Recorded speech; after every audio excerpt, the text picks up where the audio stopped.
Hello, and welcome. I am Michelle Wilson, and I am super excited. We have a special guest, Renata Mazu, and we are going to be talking about how to transform your life and your business. But let's learn a little bit more about Renata. When I think about resilience and growth, I think of Renata Mazu.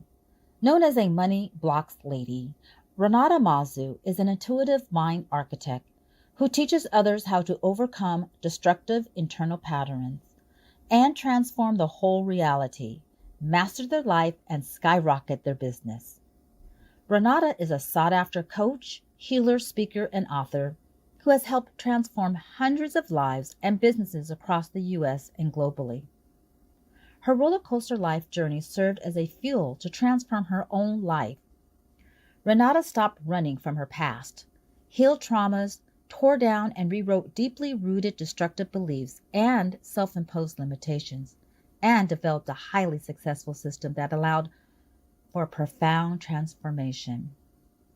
Renata's greatest passion is to work with entrepreneurs to master their lives by applying her unique inside out approach that not only supports them in building a strong internal foundation, shifting their identity, developing a deep sense of inner security, confidence, and strength, but also transform the way they do business and enables them to grow businesses faster and easier.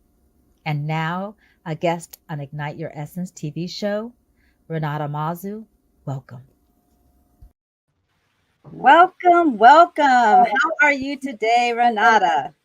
Hi, Michelle. I'm so good to see you and be here. Thank you for having me.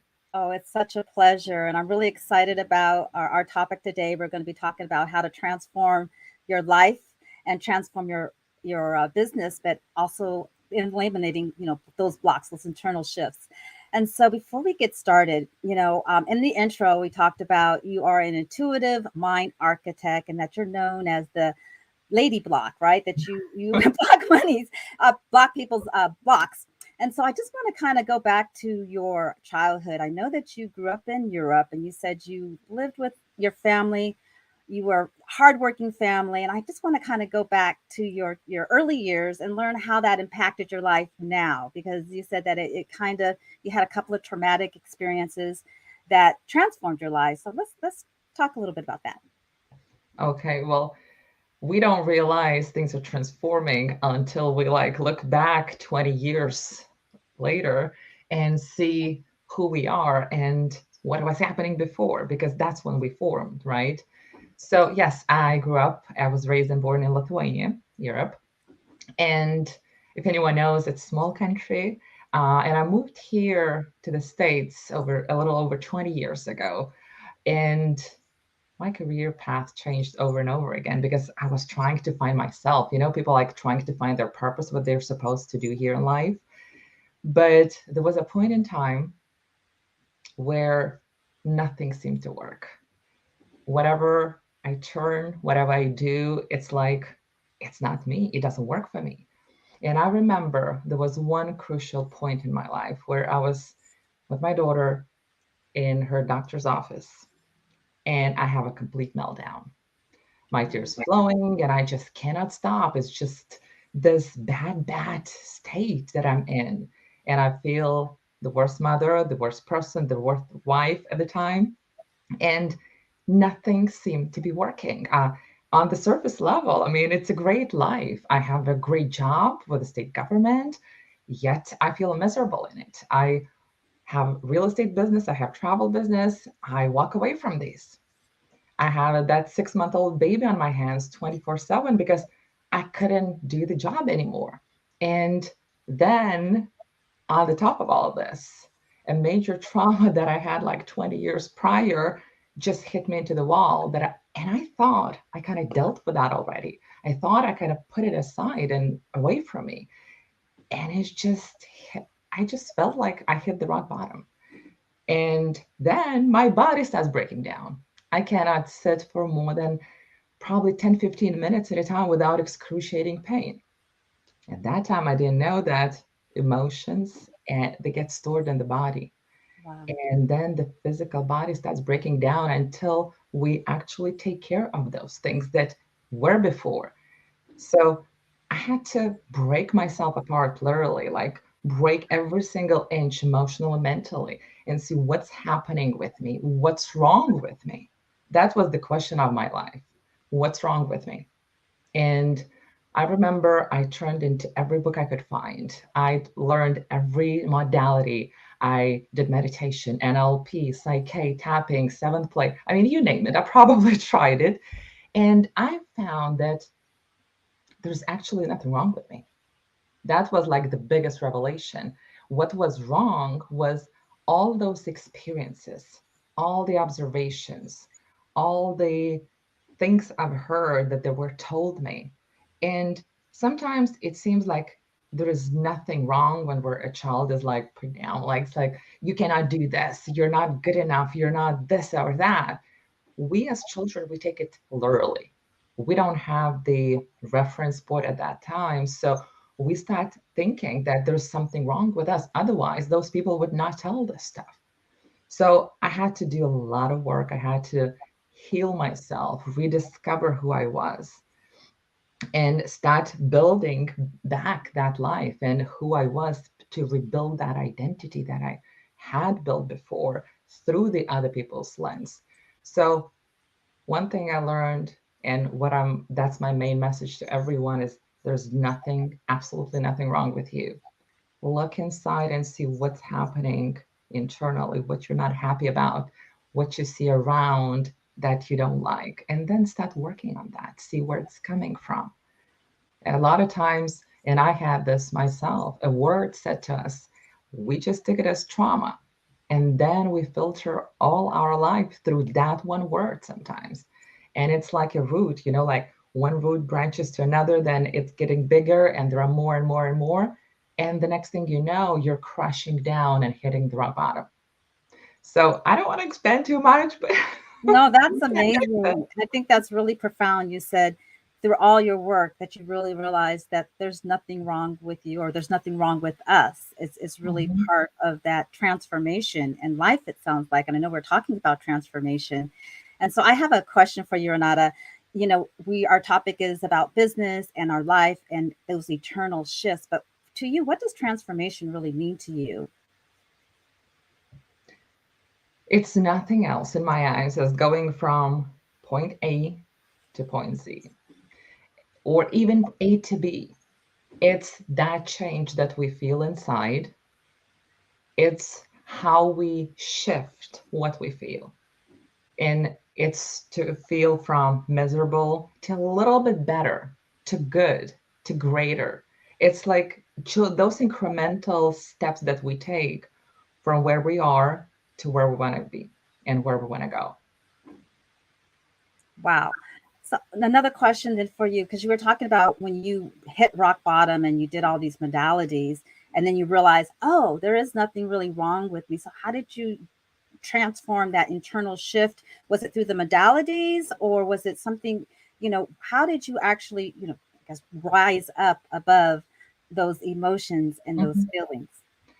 Here's the thing, unless we know what we want, where we want to go, we cannot get there. So Mm. I always teach my people like we need to have a super clear vision of where we're going.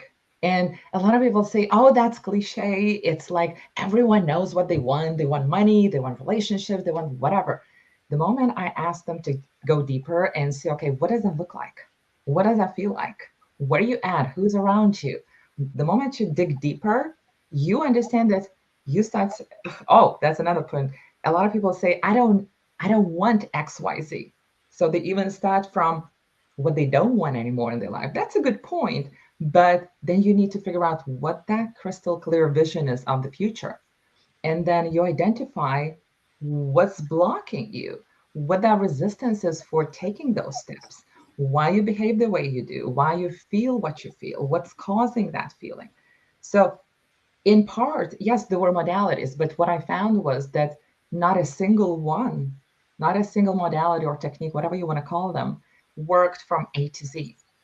I come from traumatic past. I was assaulted when I was 18, all the fun stuff. but I noticed that nothing actually worked on that trauma.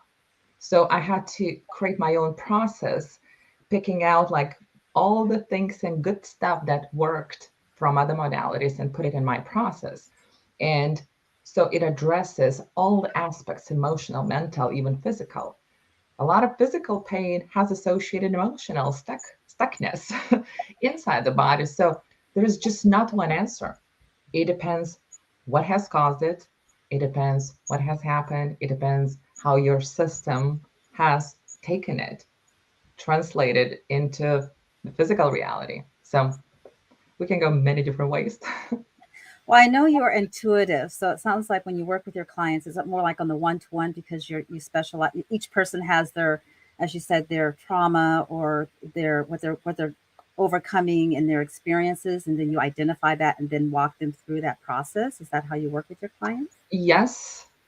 And I also work with groups. Okay. It it just so happens that in the room, usually people have similar things happening because the experiences don't have to be identical or the same, but the emotions will still be overlapping with Mm. people. So a lot of times people say, oh, I cannot make money, but how that money is related to what has happened to me personally. And I always say it's emotion that matters because no matter what we do, we go and do things based on the feeling, based on the emotion that we want to feel or want to stay away from. So whether it's a group or whether it's one on one, I developed that, I think that's the right word, an ability to tune in into the person and see, okay, so you're coming to me with XYZ issue, that's some challenge. And I can tell this is where it started. Let's look at that age and see what happened there. Then we neutralize the memory because we all electromagnetic field, right? So it's easy to do that. A lot of people don't realize. And then we replace that gap, that void that we just neutralized with something that they want to have in the life. And then go practice, take action. Simple.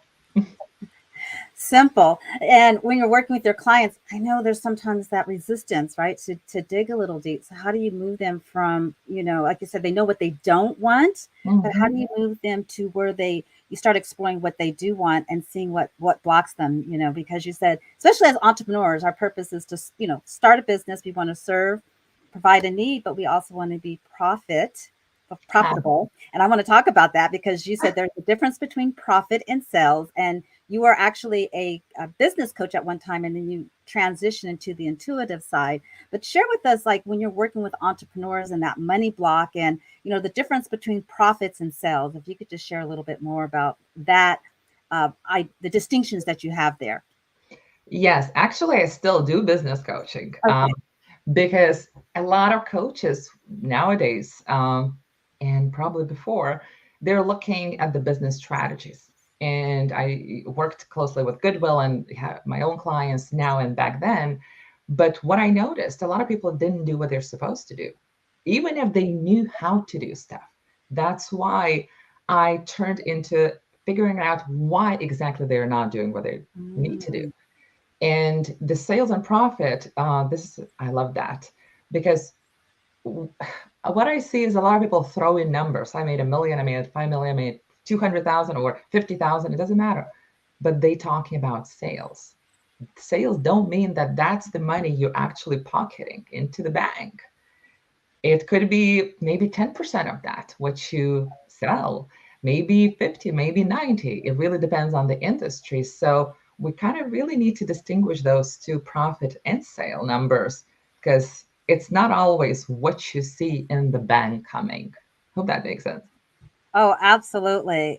It's about, because you have your expenses that need to get paid Yeah. and so forth like that. So the true profit. And I do know there's people that do, or, entrepreneurs and professionals that do make a lot of money, but the bottom line is the profits after everything else is paid. So Yeah. thank you so much for that. And so when you're removing the money blocks, so you're really dealing with the internal emotions, and you identify that emotions and feelings, there's different types, but each person deals with them. I'm say deals with them, but actually, how can I say? I've just had a money block.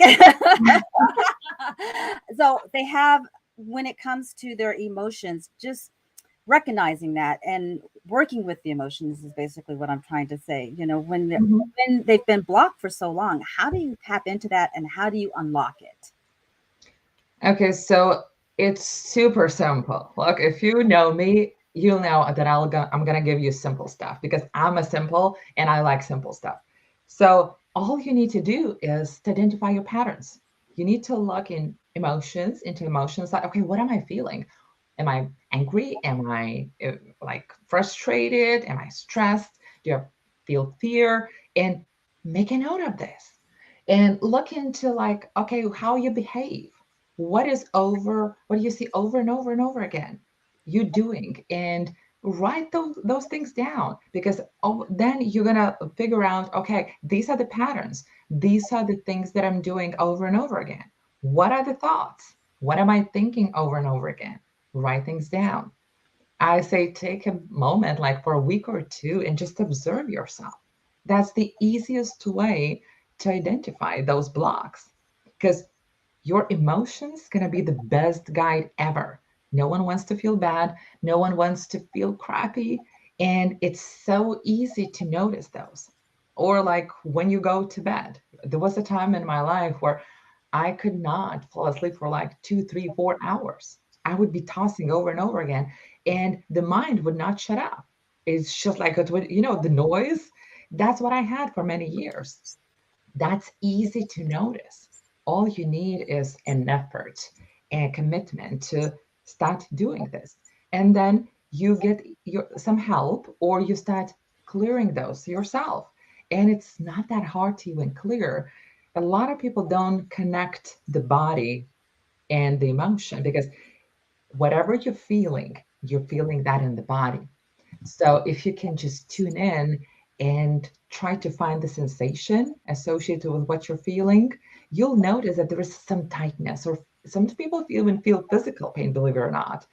Other feel just specific emotions. So look inside. Imagine that you're scanning the body. And if you do nothing else, just sit with that emotion, sit with that sensation for a couple of minutes. And the more you do that, the more it's going to dissolve and finally it's going to disappear. And then you go on to the next one and on to the next one. And then fill that void with what you want, whether through visualization, you can imagine things.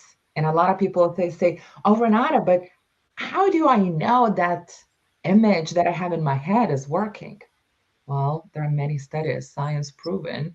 And if I asked you to like imagine what the lemon is like if you're just biting it, you'll automatically start feeling the juices, like what it tastes to feel the lemon taste, right? So our mind is magical. So just use it. A lot of people don't use it. We need to use it. And you said it's so simple, and that you have actually a journal that's called Claim Badass You. Uh-huh. Is that really where you start off? Is just identifying your emotions and then writing them down and helping your clients work through the process. So tell us a little bit about your journal. Well, I have it right in front of me, Yeah. but the journal it's 200 prompts. Those questions that every day, 4 questions a day, or you can go by several days. But it, a lot of people say use affirmations. I don't really believe in that unless you actually use a specific process because a lot of people just say blindly, I'm successful, I'm powerful, I'm money magnet, whatever. Okay, so if you say I'm successful, what exactly does that mean? Does that mean that you're successful in cooking breakfast or walking across the street or driving from point A to B? It can be anything. So unless you put a visual and unless you put an emotion associated with that statement, I promise you it's not going to work. Uh, so that particular journal is your starting point to start becoming aware and start identifying who the heck are you and look, just learning more about ourselves because we don't know who we are. We don't know what exists right now in us. So therefore, how can we change if we don't know even the starting point? So that's the main purpose to self-discovery, to get to know yourself and to start eliminating what doesn't need to be there. So it sounds like, clarity is really important in the process of transforming your Mhm. life, but it's asking those questions so you can dig deep. And it's that internal work. And you work with the internal part of your clients to help them reveal what it is they want, what their purpose is. And I mean, and it sounds like you've done that for yourself, and now you're able to guide others through that same process. So Yes.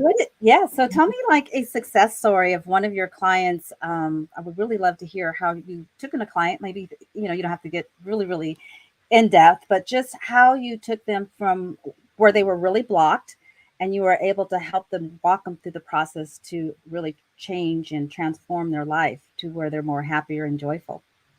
Gosh, I need to pick one. Oh boy, how much time we have? No, the thing is, if people are willing to put in the work, they will achieve the results.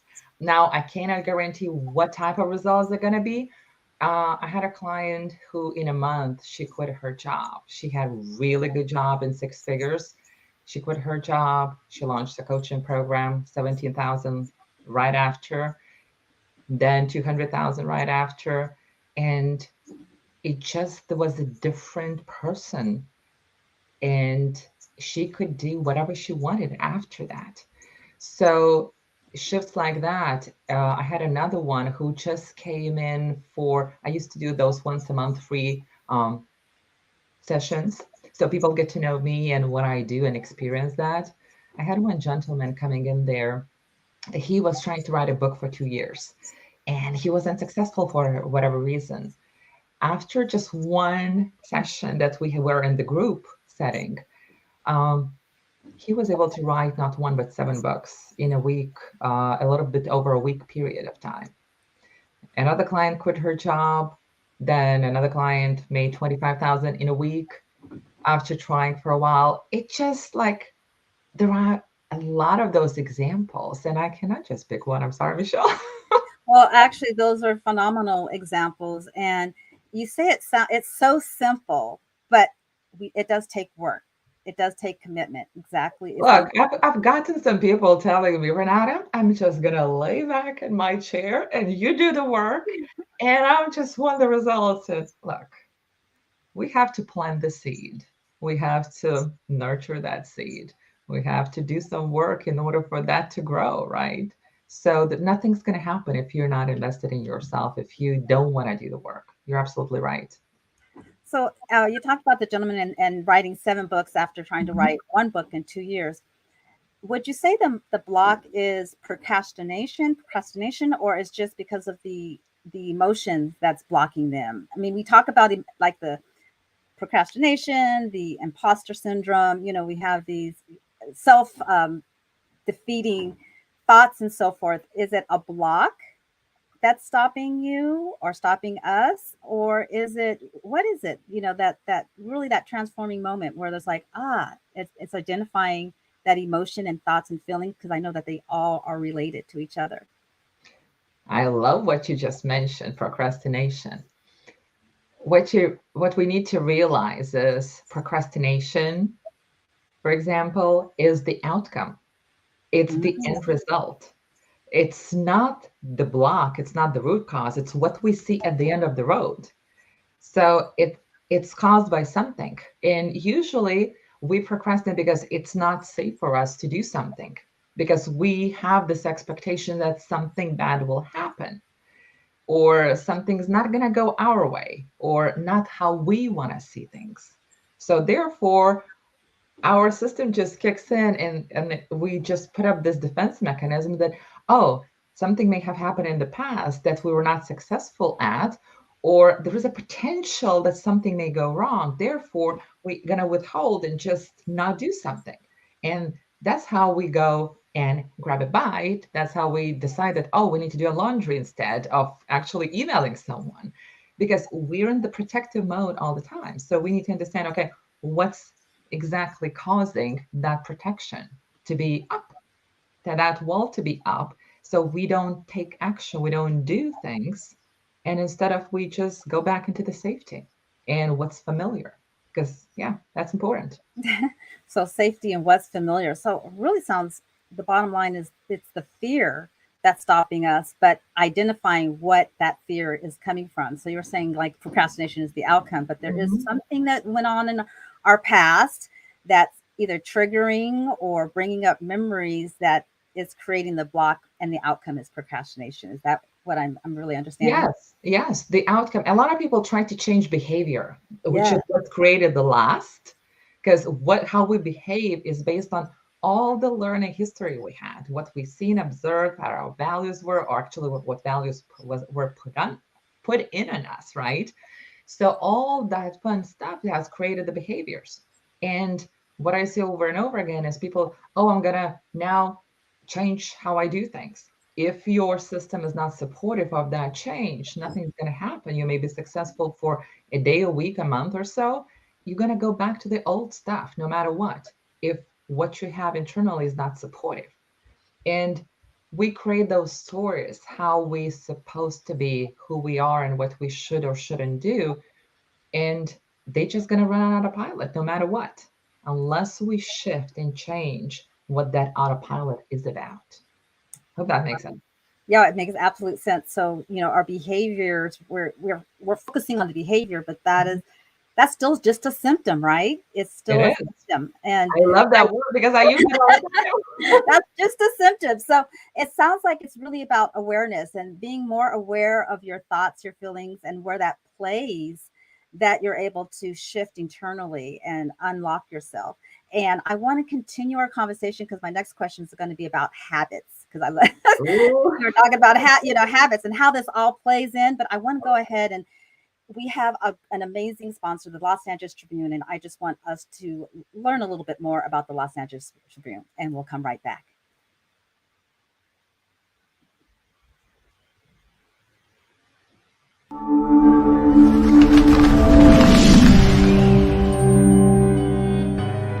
Welcome to the Los Angeles Tribune page.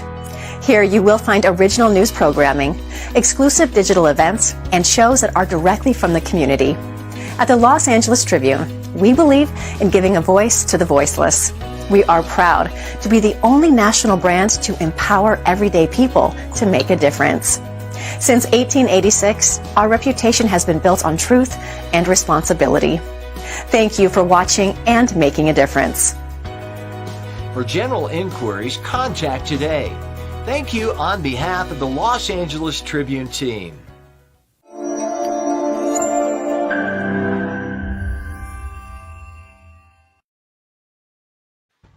And we're back with Renata. We've been having an amazing conversation today about, your life, your business, and how to, transform those internal shifts.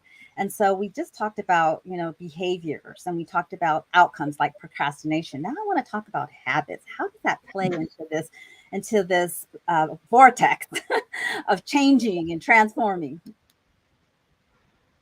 Okay, tell me more about what exact happens. Oh, you So asked. our habit is, we talked about our behaviors, and we're trying to change Mhm. our behaviors. And there's a saying like, do something for 21 days becomes a habit, right? So Mhm. you want to change something in your life, like, eating right, or, eating healthier, for example. And Mhm. then you do this particular habit, habit, Mhm.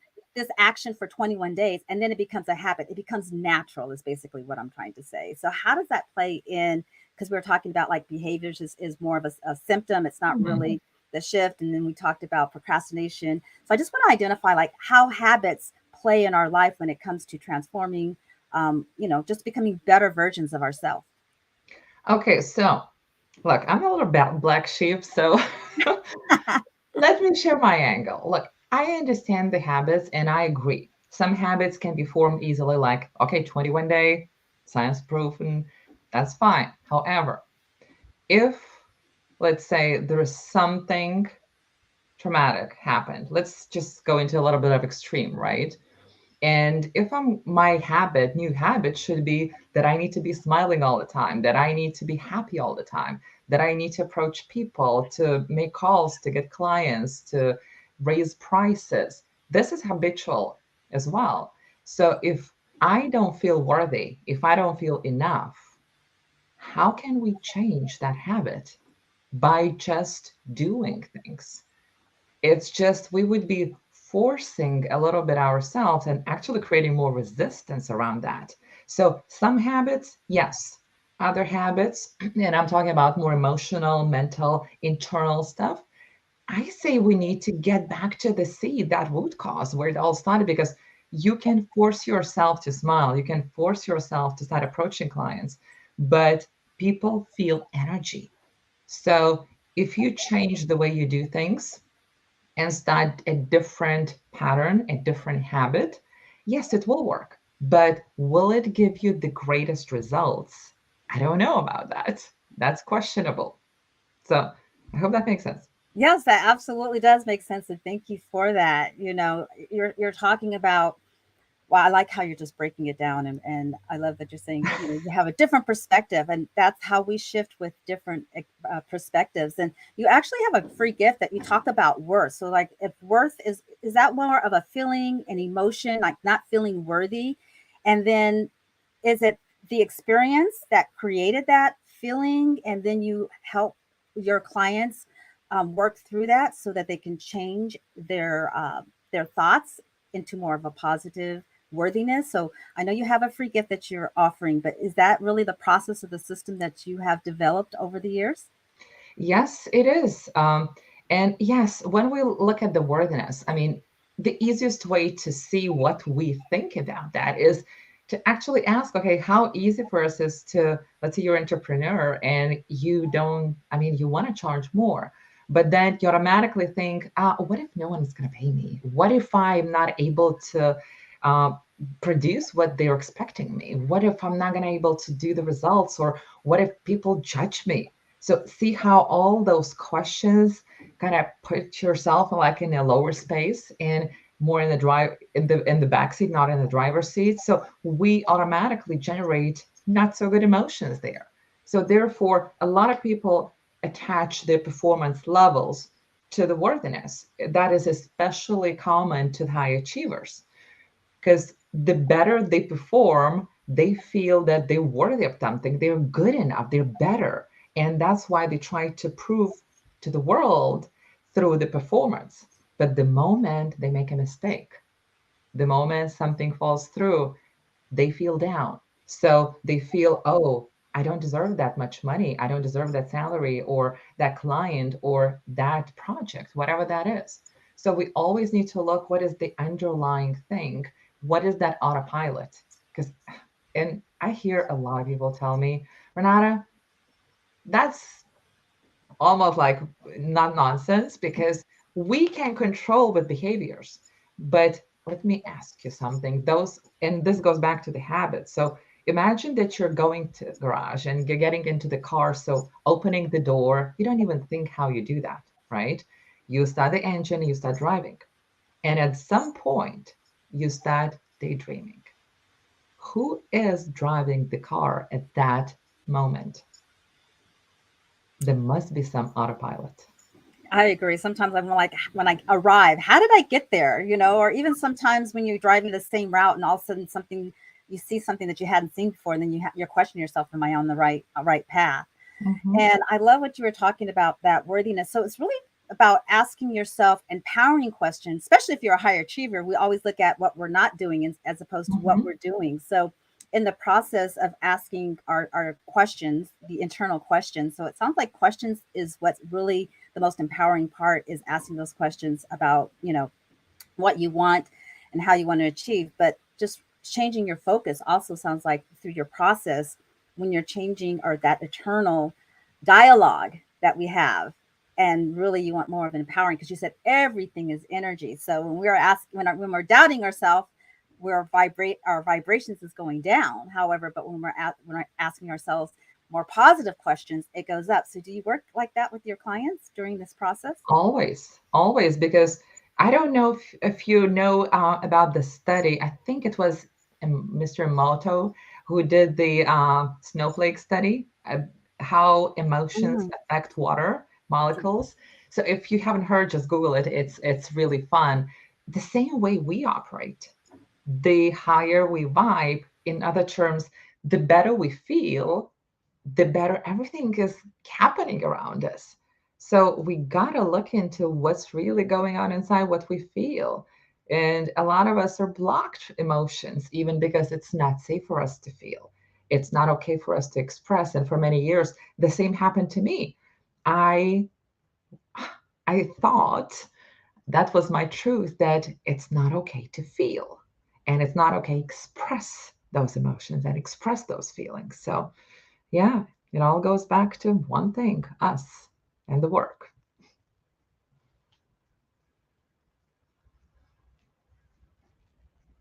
Are you still there?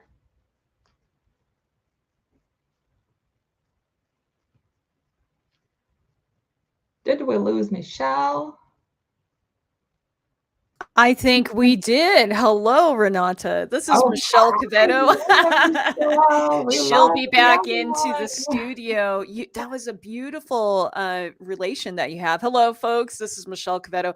My camera's not working, but now this is a live show. We're with Renata Mazu, and she is pouring into us all kinds of information about doing work within, as Shimiko Cole has said. Renata, you brought up about he's not a doctor, but he's a businessman that has done these groundbreaking studies, Mr. Masura Omoto, and he did that study about the hidden messages of water. I loved how you mentioned that, because it's true. What you're saying, how we can change things, how we can reprogram things, it affects everything around us, doesn't it, Renata? Absolutely. Absolutely.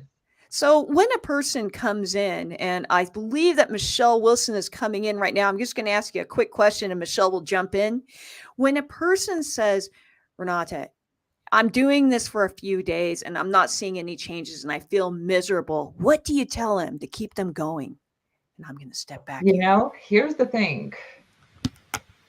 Sometimes we can see shifts in minutes, literally in minutes. And I've seen that with my clients. Other times, we may need a couple of weeks or a couple of months. It all depends, what has your life been like? What have you seen, observed, even physical experienced? What stories you told yourself, what truth you acquired as your own? Because there could be one thing affecting what you're trying to change right now. There could be hundreds of those things, hundreds of emotions attached, like in many different forms, to what you're trying to change. So if someone was shutting you down or told you shut up, like when you were a child, you may have created those truths that, oh, I must not be important enough, I must not be good enough, or I must be saying something wrong all the time. So they don't love me. That's why I need to stay away from people, because I'm not good enough for them. So guess how it all impacts everything we do. We go into relationships, we keep ourselves quiet. We go into the workplace or trying to build the business, but we're not able to show up or be visible or approach people in the way we should with that high vibe per se. So yes, it all affects each other. Sometimes we can have the results really quickly. Other times it may take a little bit while. So the only way is just be kind to yourself. No matter how long it takes, be kind to yourself and trust the process and build that trust in yourself. I hear that it sounds like that our childhood really impacts us when it comes to our future and our present moments. And we really do need to be kind to ourselves. And it's about awareness. And through awareness is where we can grow and shift. It really sounds like it's so key. And through the process of working with your clients, do you find that sometimes it takes, like when a child experience, I know I just saw a comment that from Shimiko says shifts can happen in a minute. When that shift happens, will that memory come up again? Or when it shifts, it's actually, I'm gonna say permanent, but they're able to move on with their life and still continue to create and grow? Or does that memory sometimes come back again? Because sometimes I feel like, I know I've worked with clients and we work through something, but then that something triggers them and they go back to that moment in their childhood or in that life that was traumatic to them. So is there a way for us to really move past that experience? Yeah, absolutely. Here's the thing. You can clear, what I call clear or neutralize memory. Here's what it means. It doesn't mean that you're going to forget about things, but you will kind of detach emotionally from it. So you know that something will happen to you, but you will not have emotional attachment. You will not get angry or frustrated or hurt or painful, whatever that was for you. You will be looking at a tree standing on the street and I'm like, oh, that happened. I may not agree with what happened, but I'm okay. I'm okay. And yes, you will remember things. Sometimes we block the memories, and there's a reason for that. But you will remember and you will move on. But the reason sometimes we go back to some events, it's not because that emotion was not cleared, but because there was something else happening there. Maybe there was another emotion evoked. And what we need to understand is how those traumas, how those things and patterns are being created. Because usually there has to be something happening that evokes a strong emotion. That's how we build those memories. Because if I asked you what you did last Tuesday, what you ate for breakfast, it's probably not going to be easy to remember because it wasn't any special event, probably. But if I ask you what happened at 9/11, your memory is going to be triggered like that. And you will tell me exactly what happened because there was a strong emotion attached to that situation, circumstance, event. Wow, that is amazing. So neutralizing is really Mm-hmm. once you identify, and there could be different emotions in one situation. So you really work through Yes. neutralizing each of those emotions. Our emotions are so powerful. That's where the energy is coming from, whether it be positive Yeah. or negative. It's through our Mm-hmm. emotions. So, and I We're think layers and layers and layers. of So emotion. for us to get to the core, I mean, we have to unpeel a lot of stuff. We have to unpack a lot of mental baggage and get to the core. And especially in business, because we're taught in business not to bring our emotions in business, right? This is business, Mm-hmm. and let's work through it. So when we're doing business and things aren't going kind of the way we want them to go, then we really do need to look at our emotions, because I know for me, I detach my emotions from business because I just I got to get this done. This is the way it needs to get done. However, there's a block when I'm not achieving what I thought I wanted to achieve. So really going back to, it sounds like, those emotions to see maybe what's blocking me in that process when I'm maybe working on a project in business. Does that sound about right? I totally agree. Sometimes we need to put emotions aside so they're not interfering with what we need to do. However, other times, look, if we don't operate based on emotion, we're just robots. Look at the sales process. I mean, we always sell based on emotion. Why we buy a car, the car that we want? Because there is some sort of meaning attached to that specific brand or how it drives or what it looks like or whatever else. Why do you buy this particular table and not the other one? Because there is something that makes you feel good about it. So no matter how much we try to detach from emotions, we always going to go for to feel more of something or to feel less of something, to go away or go towards. So we cannot really separate it. A lot of people say, oh, we need to do the business. Yes, but you deal with people. You work with people. You cannot have business without other people because someone has to pay you.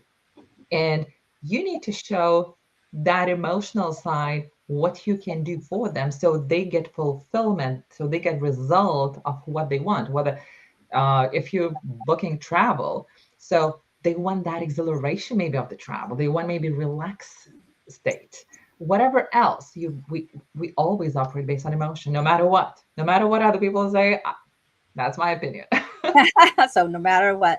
So how would you say, as an entrepreneur, working with our emotions, and I want to go back to, your client about the procrastination. I love Mhm. that story about, 2 years, couldn't write a book, but then after you worked with him for one session, he wrote 7 books. So going back to the emotion part, and you were talking about energy.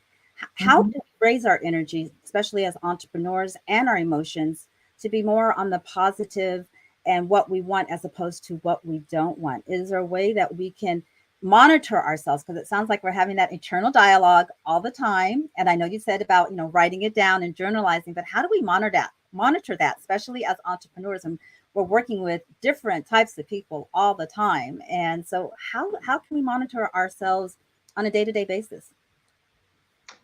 It's all about the effort and intention, because sometimes, yes, we forget. Some of our clients are in 70 figures and they're really busy. And it's sometimes hard to say, like, and they're like, Renata, I don't have time, I forget.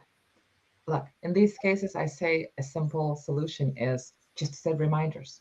Set reminders, check in with yourself every hour. Okay, how am I feeling? Am I doing okay? Or I'm a little sad, or like, what's causing that? Just don't think too much, but just put things down so you can come back to this when you have a little more time. Other times, you simply need to take a break to raise that vibe, to raise that energy, to feel better. So if you do nothing else, just go outside, breathe for 1 minute. Forget everything else. Focus on a tree. Focus on, I don't know, a tree leaf or bush leaf, something that will make you go into that present moment. Other people say do gratitude. Yes, it really is a good tool. But I was the other day on Clubhouse Room and someone was expressing really kind of concern, like, okay, I have this crap happening in my life. How in the world I can be grateful for that? See, we need to start appreciating and start noticing what's around us right now. Okay, we have hands, we have eyes we can see through, we have ears, we can hear things. So those small things we got to appreciate. And then little by little, we start building that muscle, because our subconscious is going to look for more things that you want to observe and that are good for you. So if nothing else, start accepting, okay, I have bad mood now. I'm not feeling good. And I'm okay with that. The only thing that you can do at the moment is to be in acceptance and appreciation of what it is. I know this is not going to last forever. It's going to end. So how about I'm not going to fuss about this, but I'm just going to be in acceptance mode. So remind yourself, put sticky notes if that's what it takes for you. Set reminders on your calendar, on your phone. There are numerous things to remind yourself of things. You're sharing with us so many simple things to do. And it's just a process. I heard that Jasmine, she says effort, intention, and consistency. It's just that consistency of doing it. So you have these kind of like your tools in the toolbox. And when you reach that bridge throughout your day and really identifying it's starting with your emotions that is causing these thoughts, right? And just taking a pause and really going internal and asking Mhm. yourself questions. And it's Yeah. okay, right? I love what you're saying. It's okay if I'm like just don't feel well right now. It's Oh okay. my God. Agree with that and be grateful at the same time, because you can sound like you could shift quicker, right? Because Look, you're aware.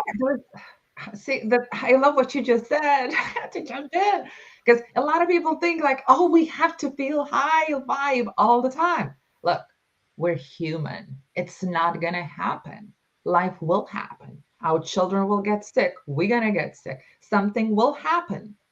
So it's just impossible for us to feel 24/7 high vibe. So give yourself a break and just take care of yourself, your body, your environment, and people around you. So just be kind to yourself. Be kind. Wow, be kind. Now, I love this, what Michelle Quevedo is saying. Thank you, Michelle, also for asking such timely questions. How do we monitor ourselves? Excellent question. And we should really ask ourselves that. Like, how do we, just monitoring ourselves on a Mhm. day-to-day? And sometimes it's on a moment by moment basis, right? Especially when we're working through, a deadline or wanting to get something done, and that stress level, is so stress is an emotion, right? So Mhm. going through that process of just asking yourself questions like what is causing the stress right at this moment. So it's just these simple questions we can ask ourselves to monitor ourselves to see where we're at in our journey. Mhm. And it's not that long journey, it's like a day-to-day moment by moment journey sometimes, it sounds like. Yeah, and sometimes it will feel like, oh, it's not, it's like feels fake. I mean, I'm asking all those questions or I'm observing myself. But look, you're going to get answers only through questions. And the more questions you ask yourself, the more answers you're going to get. And sometimes it will feel uneasy, but like with time, you'll start automatically like looking without knowing for things. You remember that autopilot that I was talking about? Right. It's going to be your new autopilot. And like now, like comparing myself like 20 years ago, something is off and I'm automatically, the question pops up in my head. I'm like, huh, what is that? And I got to take care of this. So you instantly can take care of those things. Yeah. I love that, what you said. The more questions you ask yourself, the more answers you will receive. That is Mhm. really powerful and profound. And Yeah. Renata, we have a big question that we ask our guests each week. Yeah. And I like to ask you that question right now. It's from Buckminster Fuller. And that question is, I'm going to ask for it to come up on the screen so we can read it and when you can ask it. And that is, how do we make the world work for 100% of humanity in the shortest possible time through spontaneous cooperation without illogical damage or disadvantage to anyone? So, Renata, I know that's a Oh big boy. question. But we've been, talking all, for the last hour or so about transforming our lives and our businesses. And so, what say you? Oh boy, that is a big question. And I don't know if I have an answer to it because here's the thing. I'm trying to formulate. We cannot change others. We cannot change the world, the whole world with our own and just our own efforts. However, we can influence others. So the way I see things is we have to take responsibility for who we are, what we do, what we feel, what has happened. Yes, sometimes it will not be fair because it's not up to us what happened to us, what we've seen. However, we can take responsibility for changing that, for becoming more aware, for doing the work, for just be kinder, be more compassionate. So that responsibility is a big thing in my world. And unless we take it on ourselves, it's not nothing's gonna happen, basically.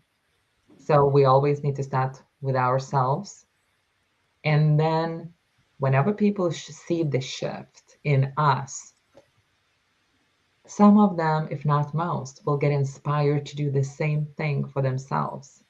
Then you can be a hand for them. Then you can extend that hand and help in whatever capacity or way that needs to be done. But we always have to start with ourselves. So, we each take responsibility in Mhm. our internal shift. Yeah. And then the world around us will seem to shift because, as you said, we can't change others. The only person we can really change or grow is ourselves. And I love that. So we're each taking responsibility of our actions, or, and I want to say our behaviors, but really about that internal dialogue with ourselves and really understanding ourselves better and understanding what we want to achieve. Because I remember in your story, you said you came to a point where you felt like you didn't have a purpose, you didn't know what that was, and you had this meltdown. But until you really worked on what it is, not only from the past but also what it is you want in the future. So it's really looking at your past, your future, and even your now. And the now is just asking those questions. I love what you said, asking the questions so that you can actually get the answers. And it sounds like it's a process that it's always ongoing. And so I would like, I don't know, I would love for you to share with us that we haven't talked about. We're about to get or close our show pretty soon, but is there something you'd like to share with us that we haven't really talked about? Which way you want to go? Well, we've been talking about internal transforming Mhm. our internal dialogue. I know that you also have a free gift for us. Let's talk about the worthiness, because I feel like as entrepreneurs, would you say, especially because you work with men and women, do you feel that like women have that unworthiness more than men, or do you see it equally when it comes to that worthiness and being, because the worthiness, it will show up as far as the ask, right? We were talking about Yeah. sales and profits and so forth like that. Do you see that with working with men and women, that worthiness seems to show up more with women than men? I don't know if there's one or another like where it shows stronger, but I can say that women usually tend to be a little more open and accepting and more aware, while men, they're a little bit more closed off. And I always say we're more like open, but they may need a little more work because the society puts so many pressure that we all need to be certain ways. So did you ever hear, because I certainly did, that men need to be strong, they need to be providers, they need to take care of women, and so far they cannot cry. So therefore, they cannot express things. So why in the world we would be expecting a man to express if they were taught all their life not to? So there has to be this balance somehow. But in terms of the worthiness, it really depends on the personal journey, because at that moment, I mean, you cannot really differentiate here, because some women, some men will have bigger things going on, others not. So yeah. Thank you for sharing. That's really very interesting to know that worthiness is really about the journey and people, and it is about people's past experiences Yeah. where they're feeling this unworthiness. But the great news is that we can work through that. That you can work through that. I love what Jasmine's saying. Personal accountability and inventory taking is on all of us. Going back to the big question, that when we Yeah. take inventory, that we can truly change the world, that we can really make a difference because it's through our how we see the world and how we show up in the world. So that is so amazing. And I want to see if Yeah. there's any other questions coming from our audience regarding our conversation. I love this. It says worthiness is an inside job. That's by Jasmine again. So thank you so much, Jasmine. So Yeah, I was and this worthiness in it is super important. However, if you look at the simple things, like for example, if I ask yourself, how do you accept compliments? Just remember, like last time someone gave you a compliment, was it like, oh my God, thank you so much? Or was it like, oh, what do you want from me? Trust me, when I moved here over 20 years ago, everyone's smiling. And my truth was, if you're smiling and if you're nice to me, you want something from me. So if we cannot accept a compliment, a simple thing with an open heart and a smile, and there is some icky story going on there, how can you accept something different? How you can accept money, a job that you are actually good fit for? Or how can you even ask for something? How often do you ask for help? Look at the small things, because they relate to all the other stuff: money, relationships, health, even. So those small things just go through all aspects of life. That's amazing. And thank you so much for joining us, Renata. I mean, I'm going to encourage our audience that we have, the ticker has a way of contacting Renata through her website. You can go to renatamazu.com. And she's also has a special gift offer. And can you tell us a little bit about that gift offer? This is a free training that I'm offering you guys, and whoever wants to grab it, it's actually explaining how we create those blocks. What are the blocks? I even walk you through, gosh, I don't remember, I think about 15 or 18 blocks that you can check if you have them, and how to actually check that you have them, and how you can transform things, how you can start rewiring that brain, rewiring those patterns and habits so they literally stay within you, and not it's just going to be, oh, I'm going to get re-triggered tomorrow or a year later. So, and then if anyone wants, I'll be happy to jump on a call and see how you're blocking yourself and what you can do about that. Wow, that's so valuable, especially today as we're going through such a global change right now. And I Mhm. really believe that, self-awareness is everything right now. So I would highly encourage, to contact Renata We have our contact information on the ticker. So, Renata, thank you so much for joining us and sharing with us just the information. What I gathered today is it's simple to do, but it Mhm. does take work, and it takes consistent work and being okay with yourself when you're working through the process, and just love yourself for where you're at going through the process. But it's amazing that I love what you're saying. It's creating those blocks to unblock them, and being aware that there may be several different blocks, but eventually you can live a life of significant balance and abundance. So thank you so much for joining us today, Renata. And I'm just going to say to our audience, please join us next week, next Wednesday, with Michele Quevedo, Wednesday at 5 p.m. And then I'll be back here next Thursday at 11 a.m. So with that, have a blessed day. Bye for now.